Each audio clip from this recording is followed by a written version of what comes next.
So the issue of genetic diversity, it really goes back to our current hypothesis that the first humans emanated from Africa, the Homo sapien, whom we are. And the idea is that over thousands of years, that species then populated Africa, went to different parts, West Africa to Nigeria, some down to South Africa. And the evolution of a species is influenced by its interaction with the environment. So as the Homo sapien was populating Africa and interacting with the different pathogens, diets, and so forth, it evolved.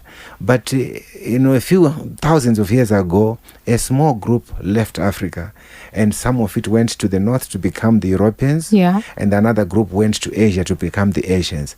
And this is probably 20,000-30,000 years ago. So that means that if you are in Africa and you are looking at it as one place, it carries people who have evolved to match the different environments, both with disease and nutrition and the climatic conditions. Yes. So they have that diversity to adapt. Okay, all right. Hi, my name is Juliet, the host of Connecting the Dots podcast. Today, I am joined with none other than Collen Masimirembwa, a Zimbabwean by nationality, but we might as well say he's Kenyan, having been to Kenya multiple times.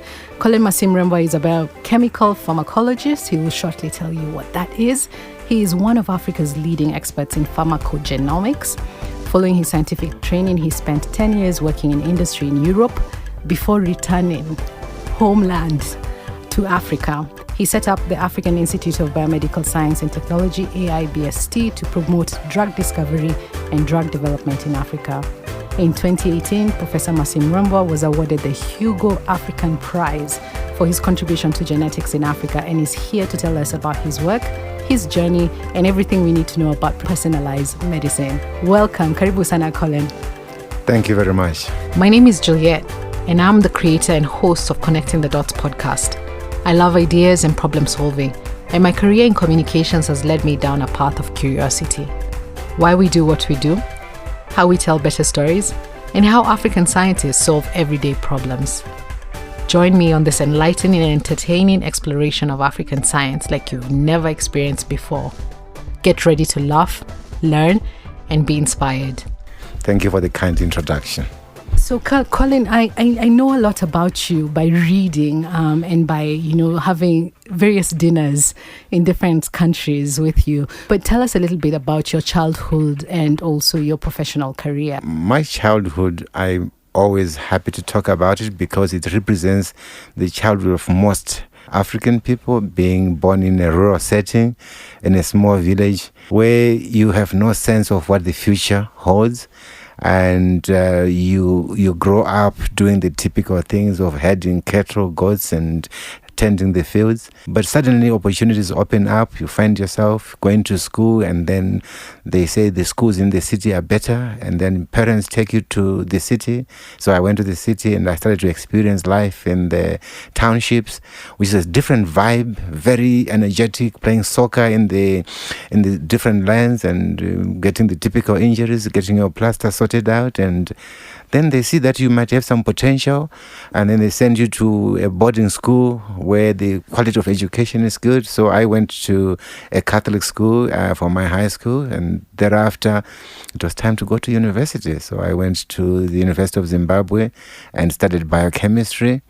Again, things which are not planned keep happening, opportunities opening, and people recognizing that you might have some potential. And so after my first degree in biochemistry, I started my PhD in pharmacology. And the day I almost submitted my thesis, I was on a plane to Sweden. Oh, wow. So really that transition over the period has allowed me to be in different settings, both economic and social settings. And so I always feel privileged that no one can talk about the rural setting and me not having a say. No one can talk about the township life without me contributing to the vibe. And then, of course, now the opportunity to be an international citizen. So tell me about your focus area in Europe now, in terms of the research that you undertook. What were your discoveries, and then what inspired you to make that decision or that leap to come back home? Many people are always saying they want to leave the continent. In this regard, you were considering moving back home. I think the experience of going to Europe, the reason why I went to Europe really was to understand why is it that every medical solution is coming from Europe. I just wanted to understand, what is the magic? What is it that they do which we don't do? Is it the infrastructure? Is it the intellectual capacity of the scientists? So that was my simple child question sort of asking. So when I went there, I realized that it takes long to understand this, because ultimately it is the culture of research or culture of problem solving which I felt that they had evolved over many generations, and which was missing in our setting.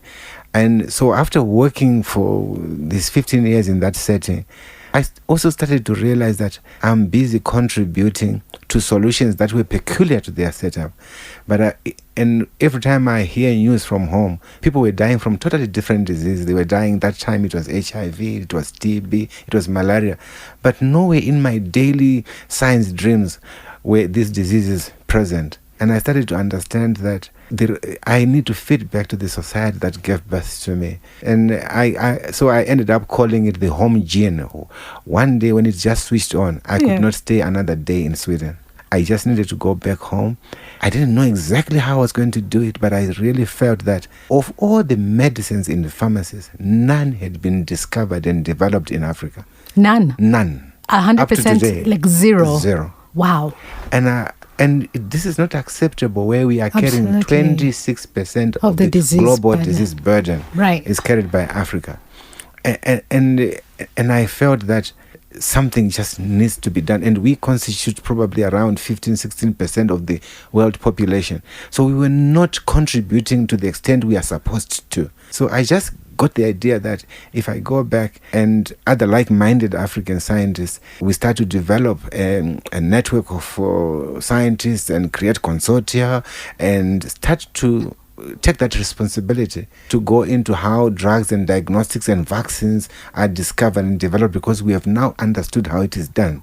So that really pushed me to go back home to sort of say we have a responsibility to contribute to finding solutions to our disease burden, and no one else has a responsibility to do that for us. Absolutely. And I can imagine that after a decade living in Sweden, you would have been having a lush job by this point in time. So how did you convince your executives or your supervisors that you are now packing up, homeward bound? And was there a job waiting for you in Zimbabwe at this point in time, or any other African country for that matter?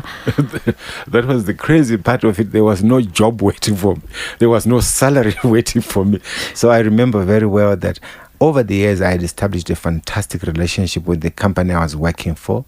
And I remember my boss said, your letter of resignation, I'm going to keep it in the drawer for 1 week for you to make sure you're on this trajectory and you are willing to just leave all these things, and you are going to go back to Zimbabwe in its current state, and you have no job at any university. You are going to build a lab. I mean, it's crazy as it sounds. So after 1 week, I simply said, have you processed my letters? And he says, well, you seem to be determined. So I didn't have that waiting for me. But I had a belief that people would understand this drive. But also I was lucky that the company I was working for also gave me a sort of a seed grant for the first 5 years. How much was the seed grant? This was $50,000 a year to try to bring a number of young people together and start to set up some of the platforms that would start to make an awareness of how drugs and diagnostics are discovered. So at least for 5 years, that was going to sort of help me talk to WHO and other interested parties. So, if you've been wondering about random side effects that you receive from medication, while other people don't, Collen, maybe you can talk to us about the genetic diversity and the possibility for tailor-made treatments. You know, when you came back home and you set up that lab, what is it that you really, really wanted to address? I can understand the fact that 100% or actually zero let me say this again. I can understand the fact that a lot of the medication, in fact, you've made reference to the fact that all medication in pharmacies, none of them are produced on the continent. So I can understand for you, drug development is a key point, but somehow along the way, you've begun to pay really close attention to African genetic diversity.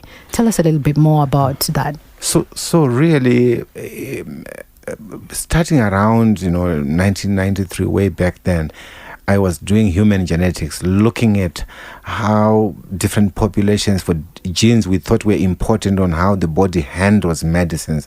Usually when you swallow a tablet, it goes into your stomach, then it dissolves, then it is absorbed, then the liver breaks it down, then it comes out in urine or in your feces.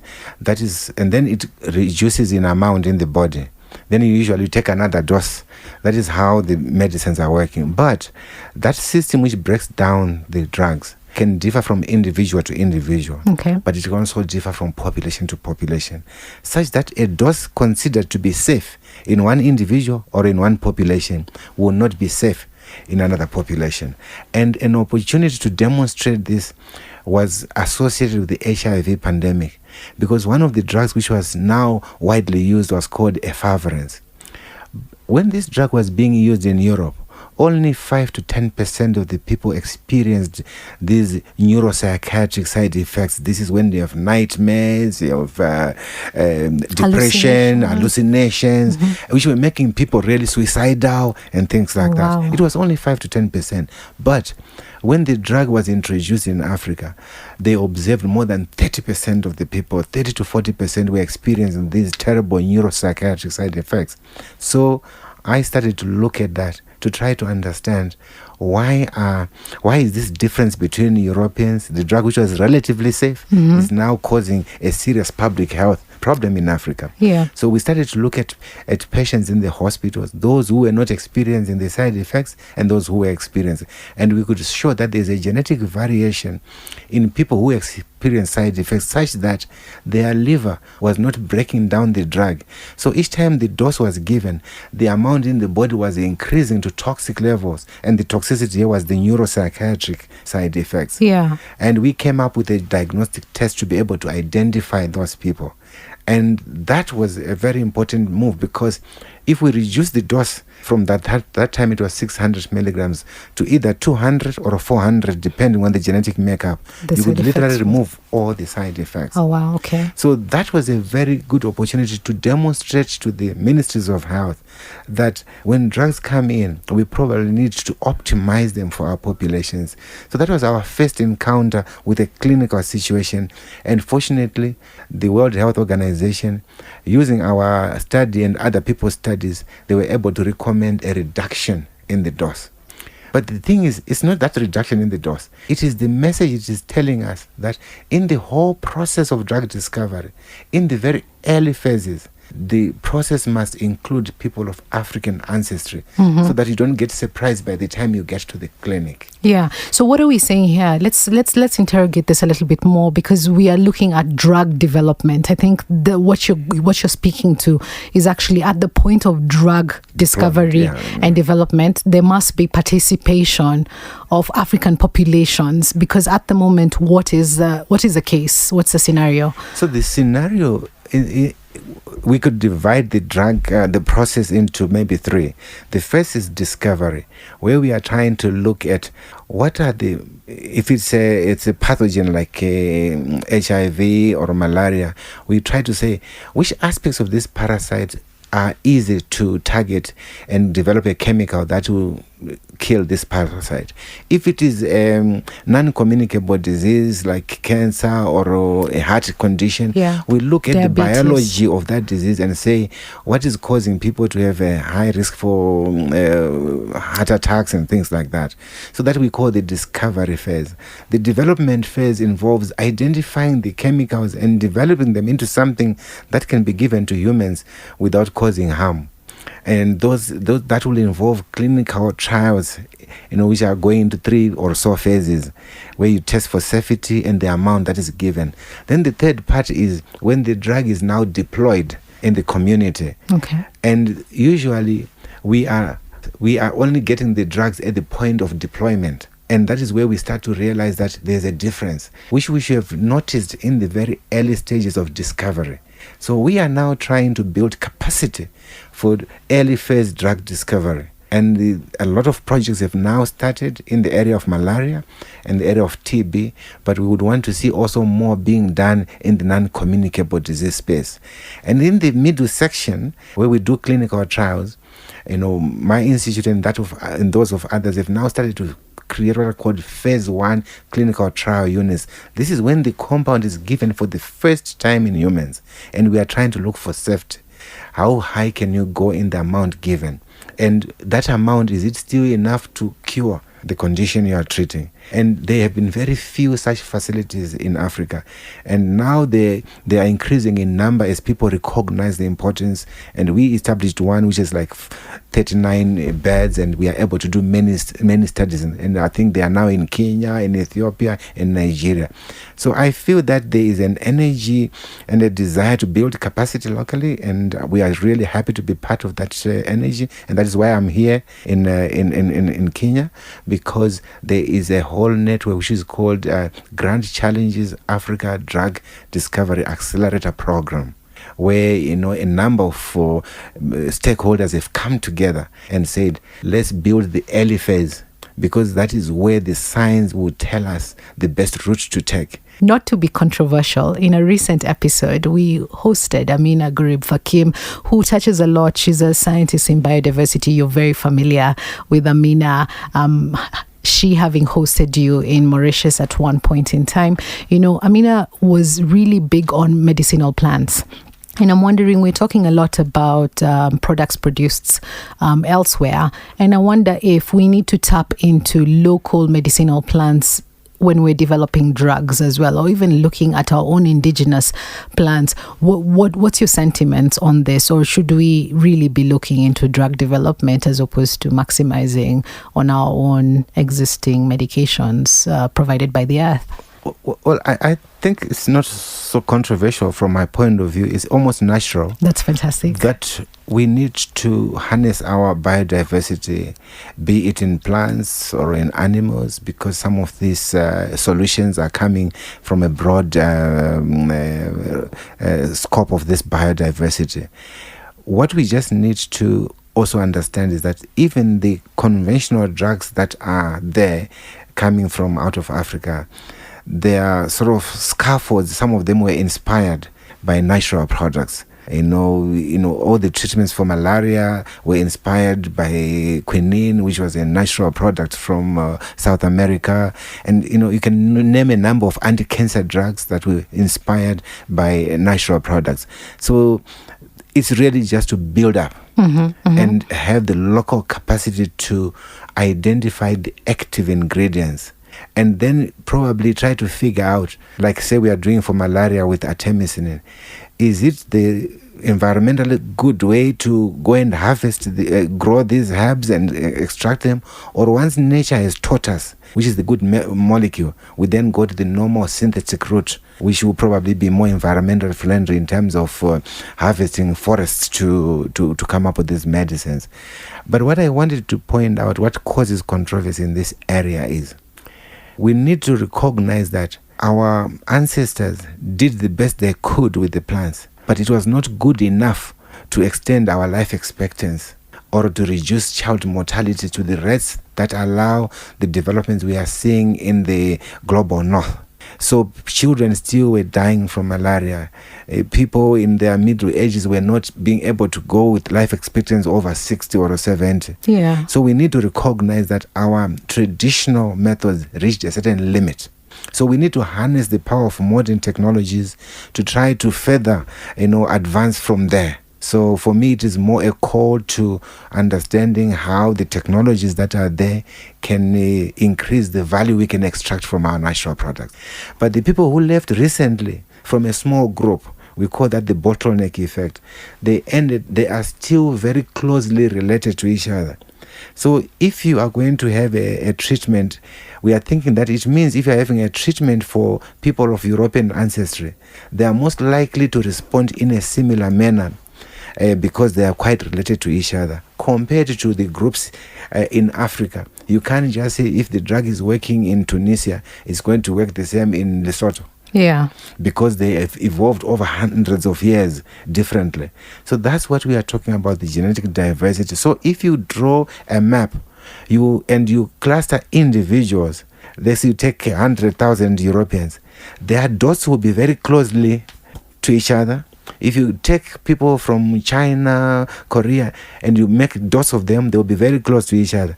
But if you do the same, you take people from Ghana, Zimbabwe, South Africa, the dots will be scattered all over the place. That's what we mean by the genomic diversity. It has huge implications for health, because drugs are likely to work quite differently amongst them, and their risk for disease is also going to be quite different. A good example is the sickle cell disease, which is quite common in West Africa, Nigeria, Ghana, which was an evolution when humans were interacting with the malaria parasites, and it was supposed to be protective. And you don't see this genetic variation in other non-malaria areas. So that's what we mean by the genomic diversity. So as we're winding up, who's an African scientist who inspires you? Oh, there are many, but I will just... Top 2 or 3? Yes, and one of them is Kelly Shibale. Kelly Shibale has been an extraordinary champion for drug discovery science in Africa. He just also took a bold decision to say it's going to happen in Africa. And even as we come here to Kenya, you can't help, recognize that he was one of the pioneers of this effort. So Kelly Shibale is really one of the scientists I think is important for Africa. He's Zambian actually, but living in South Africa. Oh, okay. So that also talks about that we are also trying to remove these boundaries of whether you come from. But he's Zambian, but he's made his mark working at the University of Cape Town. Mm-hmm. And his project is called H3D. And there's Jinte from Mali. This is a great researcher in malaria. The amount of work he has done to really move this field forward, whether in treatment and efforts to come with vaccines, is tremendous. And if you were a superhero, we always like to ask a superhero question on this podcast. What superhero would you be? And please do not be limited to the choices that are out there. You can create your own superhero with superpowers. Hey, that's a difficult one.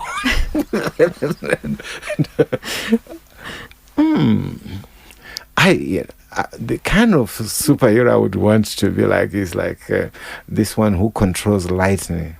It's energy. Yeah. One of the problems for Africa is energy. His energy.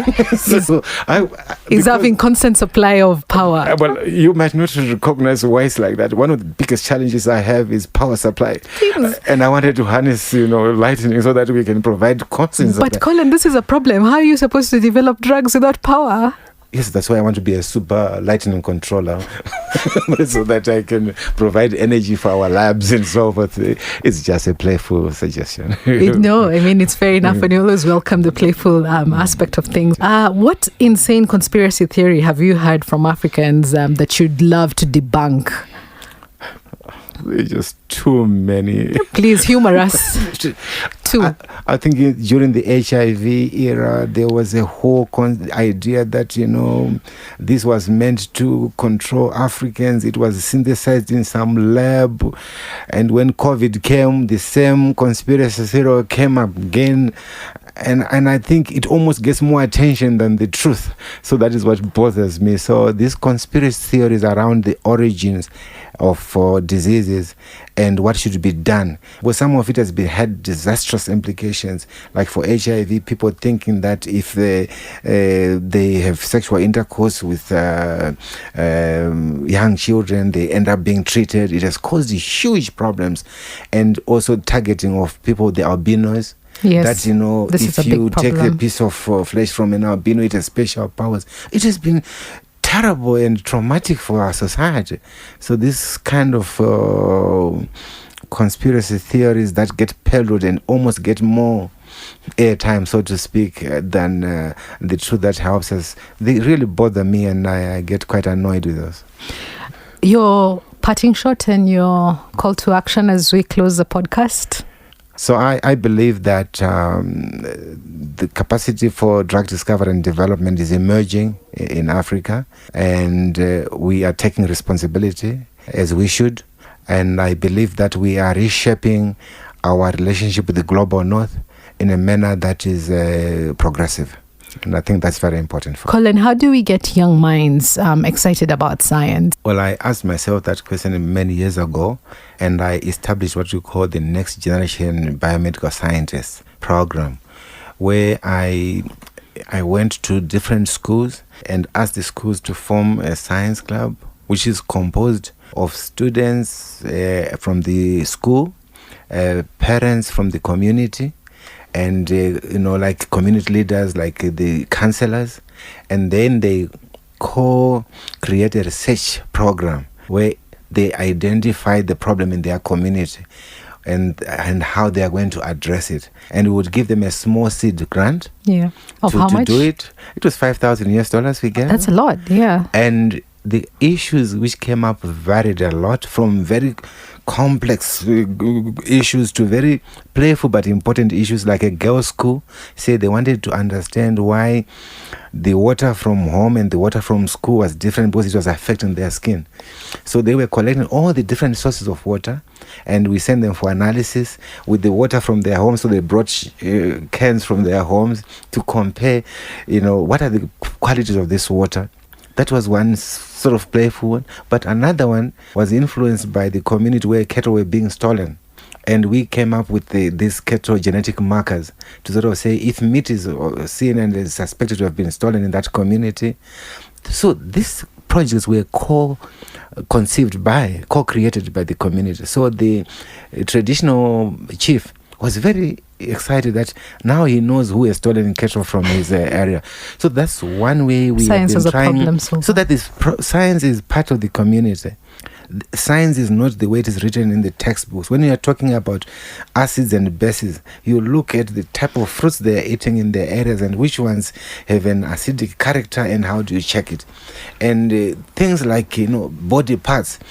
Can you tell them the body parts from their knowledge of animals? Then they start to understand what are the human body parts. So we have tried to make it local, the science. So that's one area we have done that. And parents, you have mentioned, they are so fixated on these traditional careers. So in this very program, we also try to take the community through the subjects they do and then show them the navigation of where they can be. And then you start to show the solutions in the market and say, these ones did not come from a doctor. So all these 20 things you are buying, probably none of them came from a doctor, but they all came from science. Yes. So parents are beginning to say, oh, you mean they are the ones who do that? So they didn't know.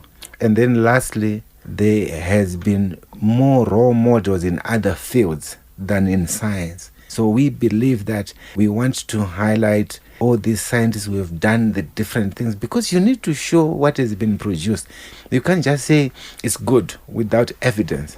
So I think we are now having an increased mass of role models which the children can associate with. Right now, the children wear a T-shirt with Einstein. Why can't they wear a T-shirt with Kelly Chibale? Or Collen Masimirembwa. For that matter. Thank you so much, Collen. Thank you so much, Collen. You've been listening to Collen Masimirembwa, all the way from Zimbabwe, who happens to be here with us in Nairobi, Kenya, as he's attending our drug discovery meeting. Collen's career has taken him from his country of birth, which is Zimbabwe, all the way to Europe and then back again onto the continent, where together with other African scientists, he is championing the discovery of drugs that can be discovered actually, and manufactured on the continent. He has also been the champion developing a product called Gene Farm, which actually identifies how Africans or any individuals can react to a particular drug to ensure that the side effects are minimized. Thank you so much for being with us here in studio, Collen. Thank you. It was really nice talking to you. Connecting the Dots is recorded and produced by Teamwork at AMP Studios in Nairobi, Kenya. Join me, Juliet, as I interview the next amazing African scientist on the next episode of Connecting the Dots podcast. It is available on your favorite podcast app on Apple or Android. Don't forget to subscribe, share, and tell a friend or enemy about us.